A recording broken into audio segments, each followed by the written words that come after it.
Yeah, life. Life is the only thing we need. Welcome to my Road to NM journey. So just a bit of backstory about why I'm making this channel. It's because I've become really passionate about chess, and I want to update my progress each week, and I think that this series will hold me accountable to make progress each and every week. So so I'll be posting a video every week to update my progress. So what that will include is the books that I'm reading at the time and how many pages I've read of those books in the past week. The lessons, I'm taking lessons from Candidate Master Kusha Jafirian, which will be starting next week, and I'm excited about that. So I'll briefly go over what I learned in those lessons, and then the rating changes of the games I've played throughout that week, in addition to puzzles. So I'll do about 20 minutes of puzzles every day as a minimum, and I'll go over how many I've done that week, and if my rating went up, and then my rapid rating on chess.com. But most importantly, I'll go over my CFC rating, which is the national rating in Canada, and the review of the classical games I've played with my own analysis as well as the analysis of Kusha.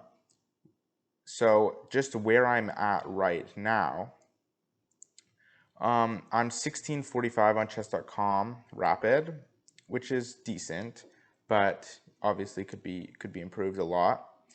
I'm 2,107 chess.com puzzles, which is quite low.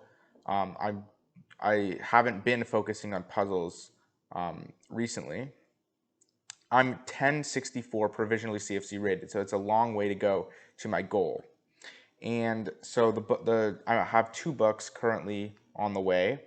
I'm on page 143 of Positional Decision Making in Chess by Boris Gelfand and Agard, which is a really great book. I've been really liking it. So I have about 120 pages to go, and basically it goes through some of Gelfand's games. He explains the decision process behind individual moves. It's really valuable, in my opinion. And then a second book that I'm reading is Silman's Complete Endgame Course. I read that on the subway, and where I don't need to use the engine. I don't need the evaluation. I can just read the book and then use the board on my phone to set the positions up. So I'm on page 106, and although the book has 523 pages, which is huge, it's recommended you only read up to the certain section, rating section that you want to obtain. So the chapters are separated by the rating, and you would read up to the chapter, and those are all the endgames that you need to know within that rating range. So that's about 270. So I have about 170 pages to go on that. So the end goal of this is to improve my rating as much as I can. So the first goal along the way is to obtain a 2000 CFC rating, which earns the title of National Candidate Master. But although that's not really respected, that's just a goal that I want to have for now. And then, yeah, you have to keep that 2000 rating for 25 games to obtain the title. Okay, so now I'm just going to go over one game that I played this past week, classical.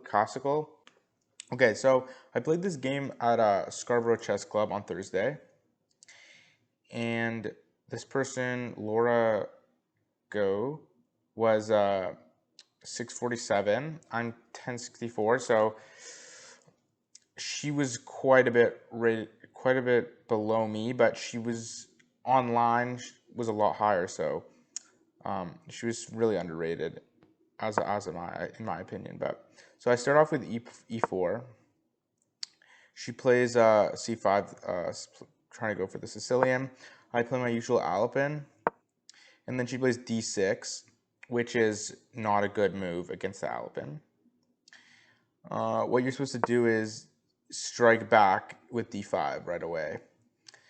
or knight f6 are the two options. So, and so yeah, so it allows me to go d4.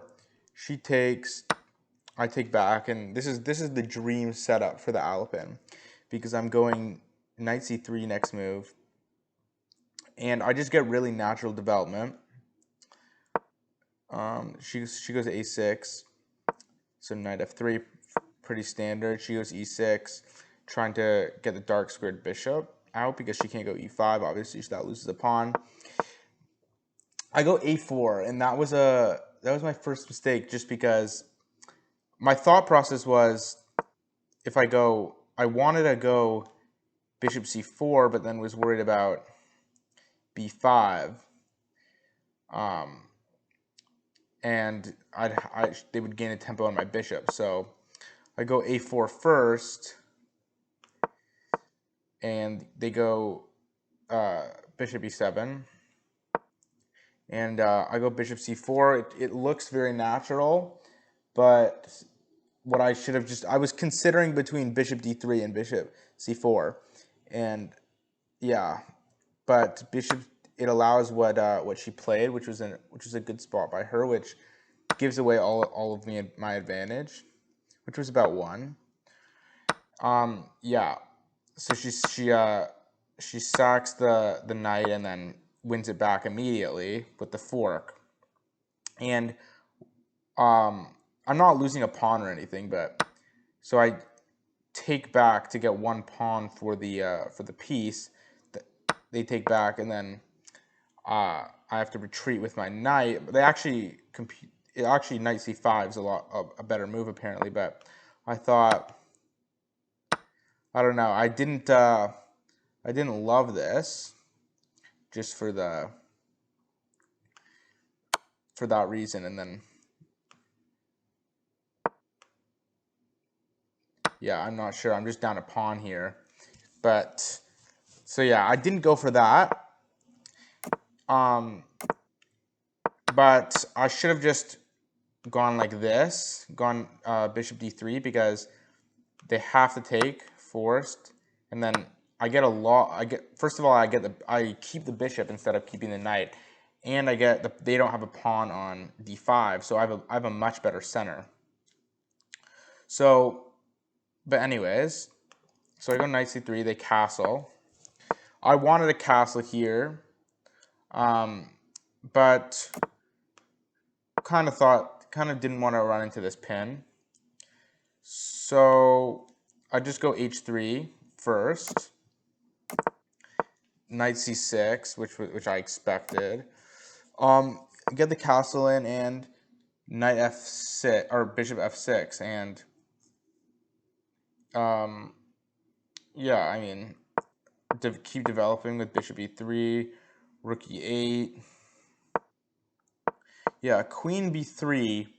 I thought I was winning a pawn here, but then, or no, I thought knight e7 was forced, so I didn't think I was going to win a pawn, but I thought that was they would have to do that so they wouldn't lose a pawn. But what I didn't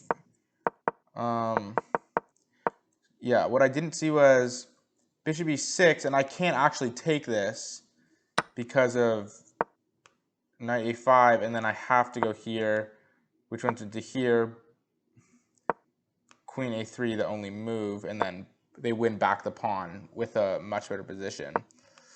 So yeah, they don't even have to take the pawn right now, but yeah, they can keep chasing my queen away. Bishop e7. So yeah, I didn't want to get my queen chased all over the board and potentially trapped. So I go back to d1. Wasn't feeling good about my position. Whenever you make a move like that, just not didn't feel. Definitely felt like I was defending now, which is right. And then yeah, bishop f5. So yeah, here I played another not great move, knight e1. And the reason I played this is because I was quite worried about the knight coming in to b4, and then the knight would just be planted on d3. So I wanted to defend the d3 square, so I played knight e1. And then they play bishop g5, which is a mistake because I can just take, queen has to take, and then I just get the knight back to its natural f3 square with tempo on the queen. I miscalculated because I thought after this they could take this pawn, in the bishop, and it's pinned, so I can't take the bishop. But obviously I can just take the queen. So yeah, I miscalculated that. So what ended up happening was I played queen f3, expecting obviously this, which is what was played. This is all kind of forced, so they played pawn takes. I was expecting that, and then I played bishop takes, which I was expecting them to take back, obviously, but actually they can play this nice move. E takes f3, and if I take the queen, they can play one more move here, and then yeah, I'm losing the exchange here. So, or I'm losing a pawn at least, because if I take, yeah, so then, oh, yeah, so yeah, the position just isn't. I'm actually not losing the pawn, but the position is just not good for me because they're gonna win this pawn, and there's not much I can do about that. So yeah, so then yeah, they take, which is what I wanted, and then I play queen e3, which I feel like is a good consolidating move. And if they take, then I kind of fix this pawn here. It's really well defended. It's a defended passer. So I like my position going into this endgame. So I play bishop c2 or knight c2. So then really restricting this knight, really restricting her knight. So yeah, they attack the pawn. I play rook d1, defending, and I know the computer is saying that I'm not great here, but I think I like my position because of the passed pawn, just because at the strength I'm at, these endgames aren't actually equal, even if the analysis says they are. So yeah, queen h4. I didn't really see a point to that move. It really has 0 threats. So I play b4. I was trying to my idea was just to take space, but this is not a great move because it allows her to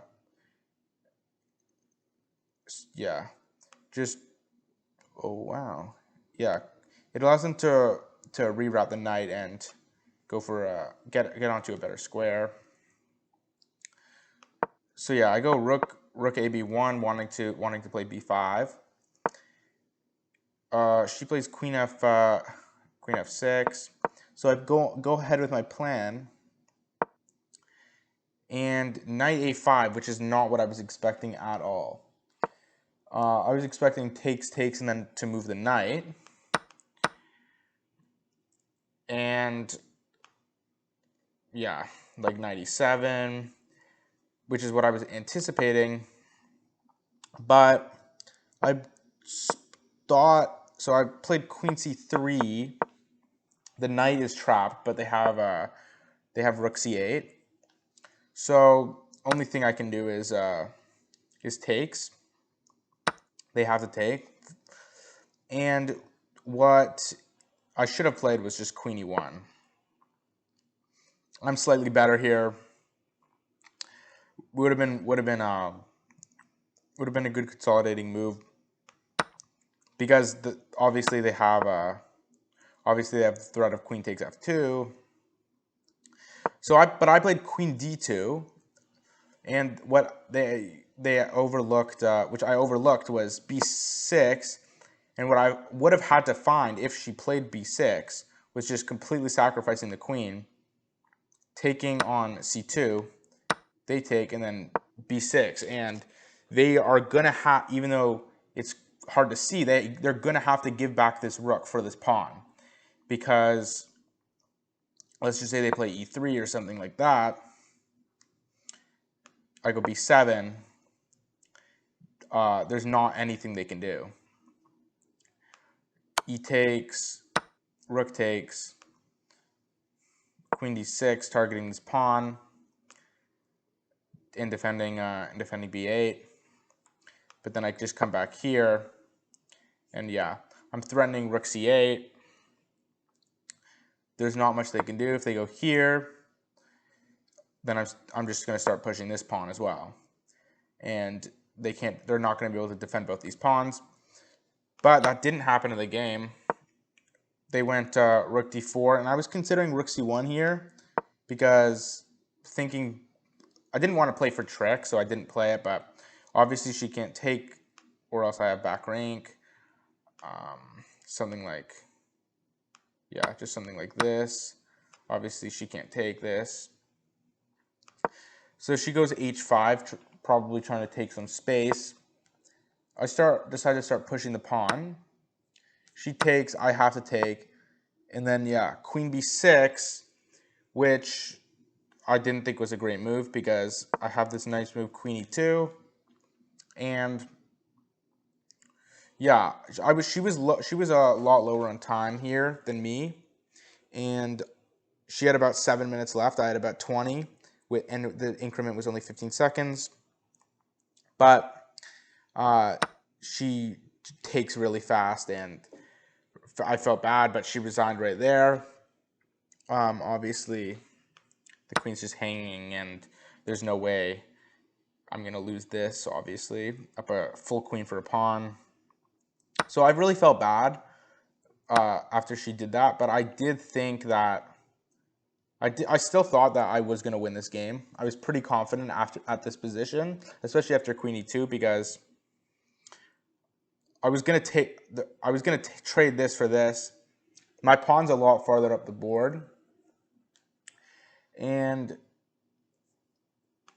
my king, like if it was I mean, if you can imagine this, obviously, if I didn't take the queen, but if it ended up like this, I just felt like I'd be able to activate my king a lot faster than her, and my pawn's rolling faster, so I felt good about that. So obviously it's a draw with perfect play from both sides, but yeah. So that was the game, and I played 2 other games this past week, both against 1400s, and I lost both. So this is my win, but yeah.